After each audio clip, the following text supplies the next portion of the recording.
ஆசீர்வாதமான ஒரு வாழ்க்கை தேவன் உங்களுக்கு கொடுக்கிறார். நேரம் தேவனுடைய வார்த்தைக்கு நீங்கள் கொடுக்க வேண்டும்.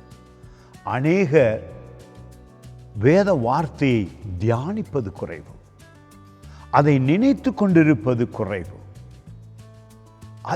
அதிகமான வார்த்தைகளை, வேத வார்த்தைகளை நீங்கள் உள்ளத்திலே தியானித்து உங்கள் மனதை புதிதாக்கும் பொழுது அற்புதமான ஆசீர்வாதங்களை அனுபவிக்க முடியும்.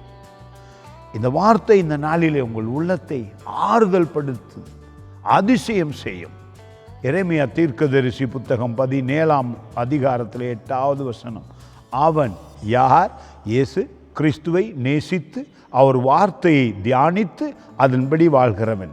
அவன் தண்ணீர் அண்டையிலே நாட்டப்பட்டதும் கால்வாய் ஓரமாக தன் வேர்களை விடுகிறதும் உஷ்ணம் வருகிறதை காணாமல், துன்பம் வருகிறதை காண மாட்டான், பாடுகள் வருகிறதை காண மாட்டான்.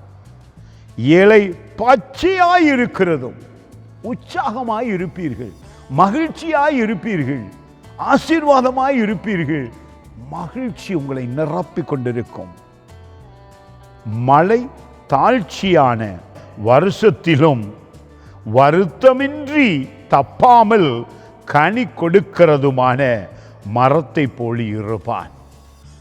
தேவனோடு அவருடைய வார்த்தையோடு வாழ்கிறவன் அவர் ஓரமாய் வளருகிறான், அவரோடு வளருகிறான், ஆண்டவரோடு வளருகிறான், வேத வார்த்தையில் வளருகிறான்.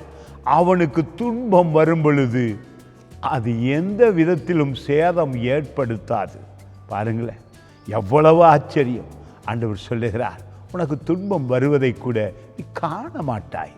துன்பம் வருவதை மிக இலகுவாக நீ விரட்டி விடுவாய்.